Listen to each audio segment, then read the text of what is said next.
Selamat siang semua teman-teman wartawan. Terima kasih udah hadir di sini. Semoga nggak ada yang cedera ya karena ramai sekali. Saya hari ini bersyukur karena sudah bisa keluar dari lapas dan bertemu kembali dengan keluarga dan teman-teman, dan ini pengacara-pengacara yang sudah seperti keluarga untuk saya. Terima kasih untuk dukungannya semuanya, doa, support, dan segala macam hal-hal yang baik untuk saya. Itu sangat berarti, yang membuat saya kuat untuk selama ini saya bisa bertahan. Maaf saya gugup karena banyak banget orangnya. Untuk pendukung-pendukung saya yang hadir hari ini, terima kasih banyak udah meluangkan waktu untuk ketemu di sini. Semoga semuanya selalu sehat dan baik-baik aja. Terima kasih.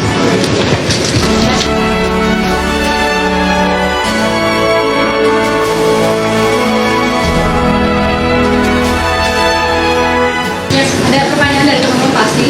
Kamu udah menjalani selama 8 tahun, bahkan hampir 9 tahun ini kamu menjalani sebelum jadi dalam segala pendapat publik gitu.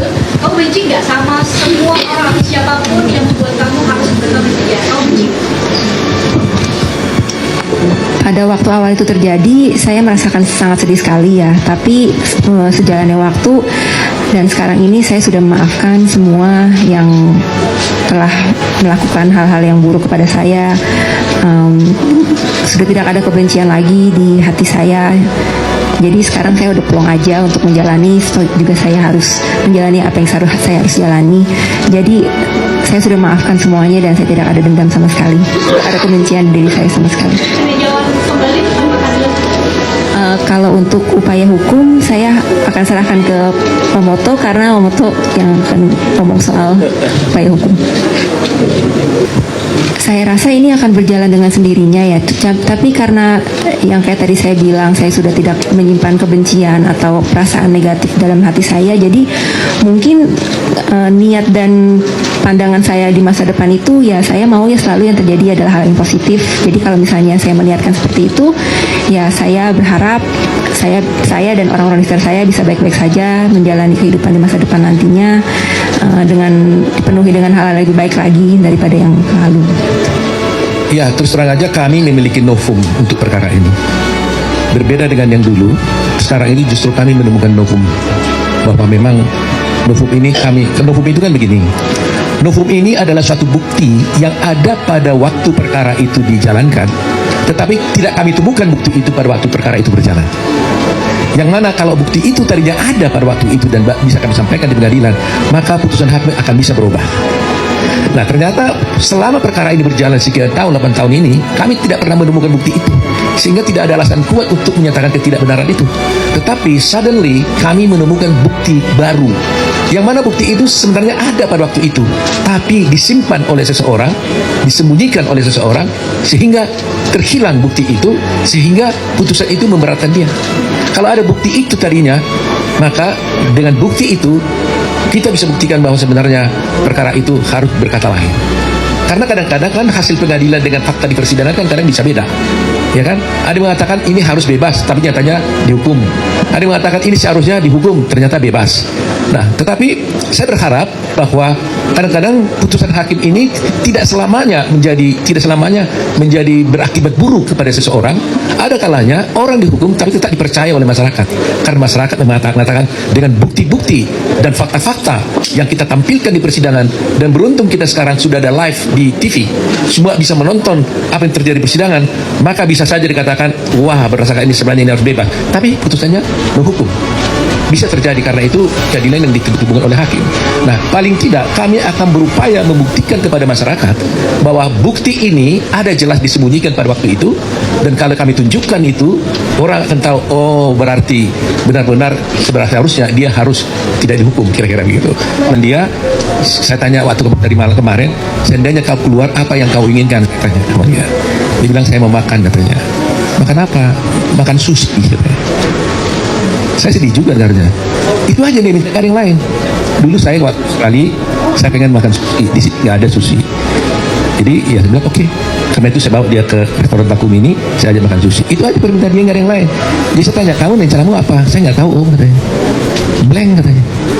Jadi habis ini juga nanti mungkin saya harus Dia dulu istirahat dulu, berpikir-pikir 1-2 hari ini baru dia pikir apa yang harus dilakukannya. Dia bingung sekali. Nah, kalau kalian mungkin ingin lebih tahu, saya ingin bercerita ya, pengalaman saya dengan Jessica ini cukup panjang memang. Ya, up and down hubungan saya dengan dia ini. Dia kan kita bisa datang waktu dia sedih, suasananya pasti sedih juga. Kita juga waktu datang ke sana bisa juga waktu itu dia gembira, suasananya kan gembira. Tapi ketika dia tanya kapan saya bebas, itulah satu hal yang tidak bisa saya jawab. Air mata kadang-kadang mau menetes juga tuh, jatuh. Tapi saya tahan gitu. Tapi beruntungnya saya dengan dia ini, kalau saya dilihatnya sedikit agak tegang untuk memikirkan dia hibur saya. Dia bilang, oh jangan pusing dong, jangan begitu dong. Nanti kalau om tegang, siapa yang bela saya? Katanya. Jadi sometimes kita saling backup lah gitu ya. Jadi itu sebenarnya kami tidak pernah berputus asa untuk membela dia ini, karena dia cukup pengertian juga gitu ya. Walaupun kadang-kadang dia merasa gimana om, nah gitu kan. Ya kita kan susah jawabnya gitu. Makanya waktu kemarin itu ada Kak Vina saja, saya merasa guilty feeling. Saya nggak bisa ada orang datang dari kasus Vina ke saya minta tolong, kan itu nggak bisa saya tolak. Tapi kalau saya langsung terjun langsung menangani itu, saya merasa Jessica pasti marah ke saya.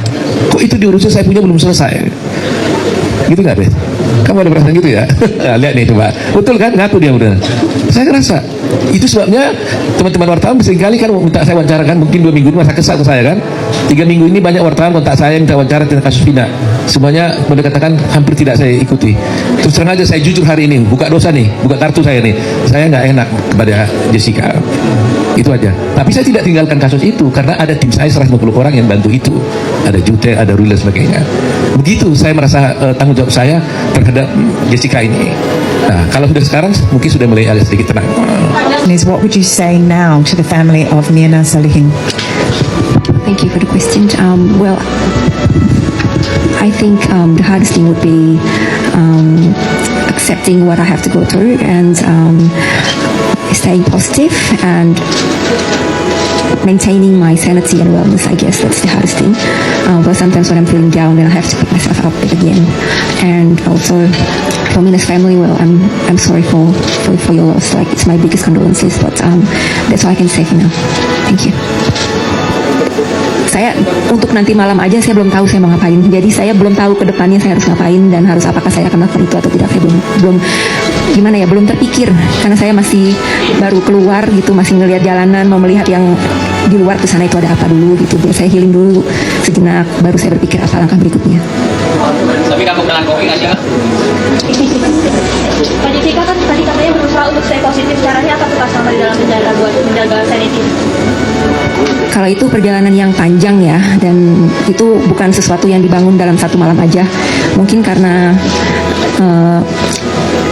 saya harus belajar untuk menerima apa yang terjadi di hidup saya lama-lama itu. Walaupun saya awalnya punya perasaan yang sedih atau segala macam yang negatif, tapi saya berpikir kalau saya tetap berlarut-larut merasakan perasaan seperti itu, toh juga saya harus menjalani apa yang saya harus jalani. Jadi lebih baik saya memilih yang lebih positif aja. Saya berpikir seperti itu aja. Dan hari ini kan jadi hari yang paling dinanti buat Kak Jessica yang selama di penjara. Harapannya, doanya buat hari ini tuh gimana Kak? Harapan doa saya untuk hari ini, hari yang sangat bahagia ini, saya bersyukur karena saya berkelakuan baik di lapas, jadi saya bisa mendapatkan hak integrasi saya untuk mendapatkan pembebasan bersyarat. Doa dan harapannya ya semoga semuanya tertib dan baik-baik saja, dan saya bersyukur sekali dan berterima kasih atas supportnya yang sudah datang ke sini meluangkan waktu untuk menemui saya. Terima kasih. Jessica berkelakuan baik karena inisiatif dari sendiri atau gimana? Emang Kakak tuh orangnya suka bergaul sebenarnya sih Kak? Kalau berkelakuan baik itu kan notabene karena di lapas itu banyak peraturan ya. Jadi kalau saya tidak melanggar peraturan itu udah nilai baik. Tapi kalau saya berbuat lebih untuk membantu atau menolong orang lain itu lebih baik lagi. Tapi mungkin karena saya itu secara natural terjadi aja sih kalau menurut saya. Kalau misalnya nggak boleh berbuat seperti ini ya saya tidak berbuat gitu. Iya. Kemarin kan di dokumenter memang pembatasan untuk tidak keterangan ya, jadi mungkin boleh disampaikan apa yang waktu itu belum tersampaikan di dokumenter tersebut, dan memang apakah ada pembatasan untuk keterangan tidak boleh secara lugas menyampaikan apa yang disampaikan? Maaf untuk hal itu Mbak bisa tanyakan ke pihak Dirjen Pas sendiri ya, karena saya tidak berkepentingan untuk menjawab itu. Ya kalau itu banyak ya, cuman mungkin nggak hari ini, lain kali kita kumpul lagi.